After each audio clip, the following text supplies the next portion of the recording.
The equation that I practice to fulfill dogs is exercise, discipline, affection. Food to me is part of affection. The food also we have to give to the pack when the mind is calm submissive, which means they have to be in a very patient state of mind for them to receive this food. At the same time, when I'm preparing the food, I'm happy doing it. So I am sharing my love, preparing the food for my boys who work already with me, and now I'm going to satisfy the appetite.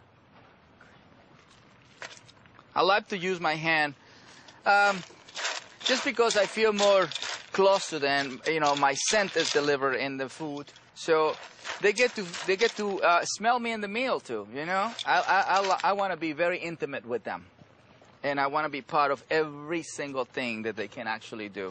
I really want to be everything they have, because to me that's pretty much everything I have. My family and my dogs are everything to me. All right, so I prepare a few plates, and of course, Stanley is always ready to get fed first. Stanley, very well.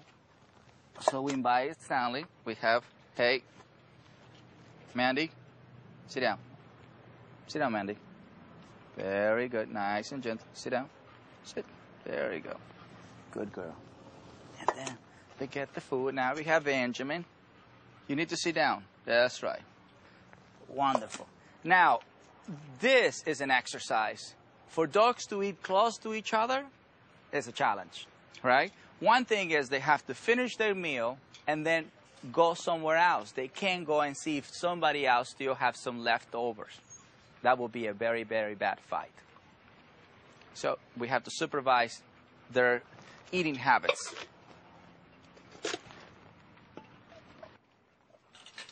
When I have food in my hands, I don't create excitement, because that can create a horrendous fight. We just keep it quiet. I mean, they're going to eat. I'm going to provide the food, but they have to be quiet. They have to be calm before we put the food on the floor. So just a recommendation, if you're going to feed your dog, do not create an excited moment during feeding time. They're already excited smelling the food. And then we wait until they finish. Some of the pack finish, supervise, remove some of the guys who are giving eye contact. We don't want them to give each other's eye contact. See, this is good enough for them to be eating next to each other. Yeah, we don't waste any food here. This is a mental workout for me. I have to make sure they don't get too close to the food. Everybody wants a piece of food. Hey, move. Yeah, see, they can create this. He doesn't mind if they look at their food from 2-3 feet away. It's when they get really close to the food. This is not a game. This is actually a very serious activity. It's like feeding crocodiles. There's no difference. And this is the beauty when you walk with dogs. They're hungry. They will eat anything. I mean, you put cans in here, they eat it. But we don't put cans. We just put dry food, canned food, and a lot of love in there. That's what they finish them. Look, we don't even have to watch the plates, right, guys? Just the tongue works.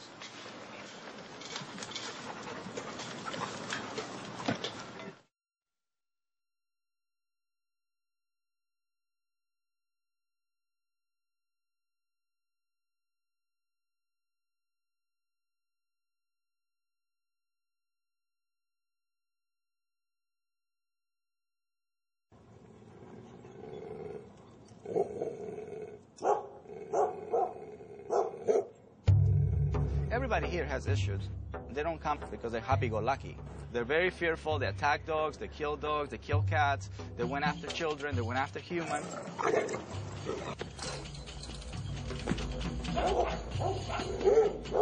He has this pack of 25 or 30 large, aggressive dogs. You would be afraid to even come near the fence. Cesar's, I hate to use the term alpha dog, but he truly is alpha dog. What Cesar does is he gets into the instincts and the nature of the dog and how a dog relates and interacts. Everybody's waiting for him. As long as he's in my hands, he's safe. We have a case here. She's a professional cat killer. She's going to be the reason why we adopted a cat. See, once you become your dog pack leader.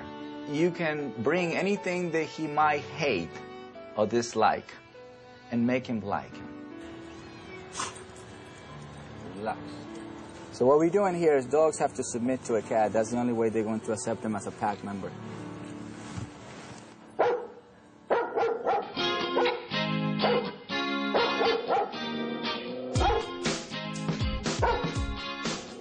I have 2 or 3 problems with him. He'll jump up on the kitchen countertop when there's food and eat the food, cooked or raw, doesn't care. He has a tendency with people to jump either behind or on the side and nip. I send him to dog school, and he'll heal, but I have to stop this nipping and biting at people. It scares them. What position do you want to play? If you want to play just the lovable role, you are a follower. Remember, they don't follow lovable leader. They follow dominant leader. This is what I mean about calm, submissive mind. Right. And they all went through the same thing he's going to go through.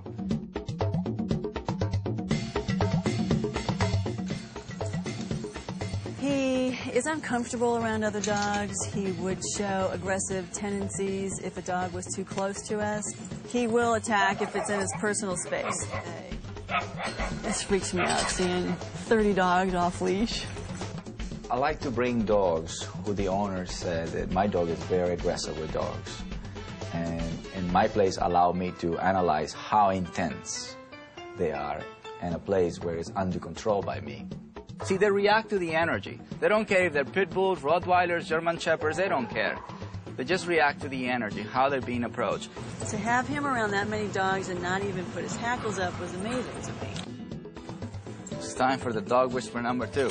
It's a very family-oriented business. As a matter of fact, it's a family-operated business where it's not just me and Cesar, but it's also our children that get involved and they interact with the dogs. 89 pounds, pit bull, playing with my 4-year-old son. Calvin, he is not, strong. He'll move dogs away and they automatically know, get out of the way. And then I've got a 9-year-old who can help a dog that is afraid of kids. That's the only way you're going to get rid of the mind of a dog who attacks kids, if a kid participates in his rehabilitation. That's better. Much better. I find it very rewarding to know that we can help people that can help themselves in their lives, as well as the relationship with their dog. And to make that kind of a change is unexplainable. It is the most extraordinary feeling that a human can have is their purpose. Born to be dog whisperers here. Next generation.